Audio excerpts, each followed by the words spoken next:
Everybody talks about a lumbar tracking, everybody talks about the massage, everybody talks about the cooling fans.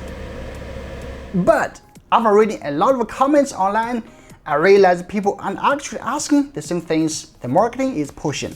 Instead, the real questions are more practical. Does this AI lumbar thing actually do anything in daily use? With so many electronics inside, motors, sensors, battery, how long is this even going to last before something breaks? Is the cooling system strong enough to make a real difference? Can you actually sit normally, cross-legged, relax, slouch a bit, or does it force you into one posture? And maybe the biggest question of all, at around $1,200 compared to chairs from a HBADA or Staircase, is this actually better, or are you just paying for features that sound good on paper?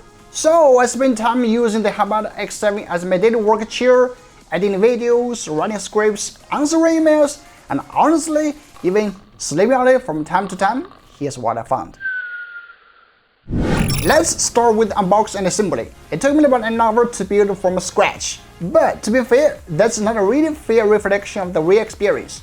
During filming, I'm constantly stopping, showing the parts to camera, explaining things, adjusting angles, so everything takes longer than normal. If you're just building normally at home, step by step, it's actually pretty straightforward. Nothing confusing, nothing that feels overly complicated. You get it done without much stress. Once everything is assembled though, the first impression is very clear.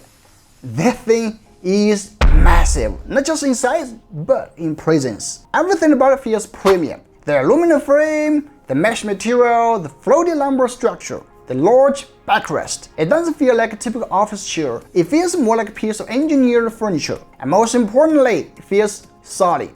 No creaking, no wobbling, no cheap plastic noise. That matters more than usual here, because once you start adding electronics into the chair, motors, sensors, all of that, durability becomes a real question.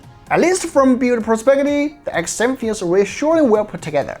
And once you sit in it, you start to realize how adjustable it is. The headrest moves in multiple directions, the armrests are highly configurable, the seat depth can be adjusted, and you also get a recline angle of around 135 degrees, which actually makes it comfortable enough to take short naps. But the real focus of the chair isn't on that, it's the system in the back. This is the main feature HBADA pushes, the AI lumbar tracking system. According to the official description, this is supposed to be a smart ergonomic system that continuously adapts to your posture in real time. It uses pressure sensing and a control system to adjust the lumbar support automatically. And they even claim a high frequency response rate of up to 1000 Hz, meaning it's constantly sampling and updating posture data. So in theory, it's not just supporting your back passively, it's actively tracking how you move and adjusting as you shift positions. That's the marketing idea. Now in real use, I don't think you experience it in such a dramatic or obvious way. You don't feel like there is a system constantly reacting to every small movement. What you do notice is more subtle. The lumbar support just tends to stay in contact with your lower back more consistently, even when you shift around, instead of slowly drifting out of position like most chairs do over time. So rather than think of it as AI posture correction, it feels more like a fast feedback system that keeps the support aligned with you as you move.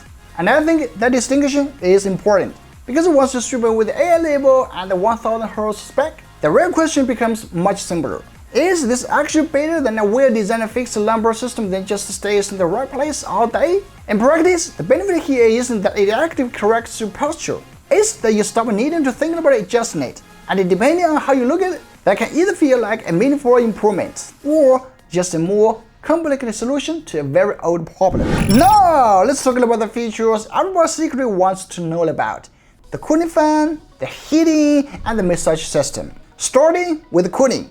It's not air conditioning, so if your room is already hot, you are still going to be hot. What it does help with is reducing heat buildup during long sitting sessions, especially when combined with the mesh seat. Think of it more as a comfort enhancement rather than actual cooling. The heating function is similar. It's nice, especially during colder months, but personally, it's not something I would pay a huge premium for by itself. Then there is the massage function. Now, this is where I actually had a different experience than expected. What makes it useful isn't really the intensity, it's the fact that I found myself actually using it. Unlike some chairs that require a power bank hanging off the side, the X7 has a built-in battery. So all of these functions are always available without needing to plug anything in or connect external accessories. That sounds like a small detail, but it makes big difference in day-to-day use. So for me, this ended up being one of those features that I thought I'd ignore after the first week, but I actually kept using it. Not because it's impressive, but because it's practical. Here's a question almost nobody asks. Can you sit cross-legged? Can you tuck one leg under yourself? Can you slouch a little bit in these weird positions ergonomics experts always complain about? The answer is not really. The C-shape kind of encourages a fixed posture, which on paper sounds good because it promotes better ergonomics. But if you're someone who constantly shifts into relaxed or unconventional sitting positions, this chair might actually feel a bit restrictive. Ironically, that restriction might also be part of why some people report bad posture, because it physically discourages these habits.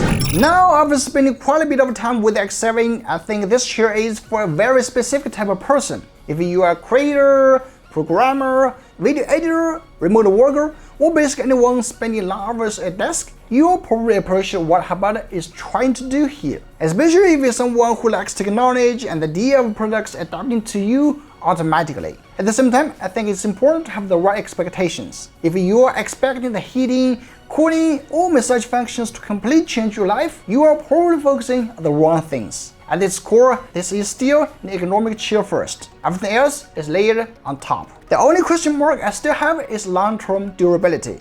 Because unlike a traditional ergonomic chair, the X7 has motors, sensors, a battery, and control electronics built in. That's not necessarily a bad thing, but it does add complexity. I haven't owned the chair long enough to comment on long-term reliability, and honestly, nobody really can at this point. But when you are spending over $1,000 on a chair, it's definitely something worth considering.